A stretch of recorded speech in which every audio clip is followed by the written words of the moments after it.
আমার লাইফের সব ভালো মুহূর্তগুলো যেহেতু আমি তোমাদের সঙ্গে শেয়ার করি, তাহলে এটাই বা কেন বাদ যাবে। আর কথা বলতে বলতে দেখো এখানে গাড়িও চলে এসছে। তো আজকে আমরা যাচ্ছিলাম নবদ্বীপ, মানে সবাই যাচ্ছিল একটা বিশেষ কারণে, আর আমার উদ্দেশ্য যেহেতু ঘুরতে যাওয়া, তাই আমিও যাচ্ছিলাম। আর আমাদের সঙ্গে আরো দুটো গাড়ি যাচ্ছিল। আর কথা বলতে বলতে আমরা কোথায় চলে এসেছি তোমরা কি বুঝতে পেরেছো? আরে হ্যাঁ, এটা হচ্ছে গঙ্গা সেতুর উপর দিয়ে যাচ্ছি আমরা। দেখো কত সুন্দর লাগছে। আর জানো তো, এদিকে আস্তে আস্তে অনেক মহিষ, অনেক বাদর দেখেছি। মহিষ আমি আগে ছোটবেলায় মামা বাড়িতে দেখেছি অনেক। ফার্স্টেই বলেছিলাম সবাই এখানে একটা বিশেষ কারণে এসছে।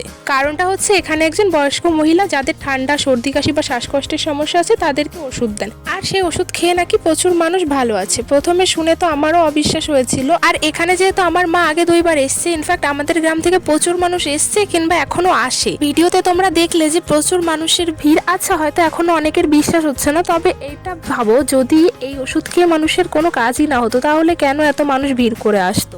যাই হোক, এরপর যার নিজস্ব ব্যাপার।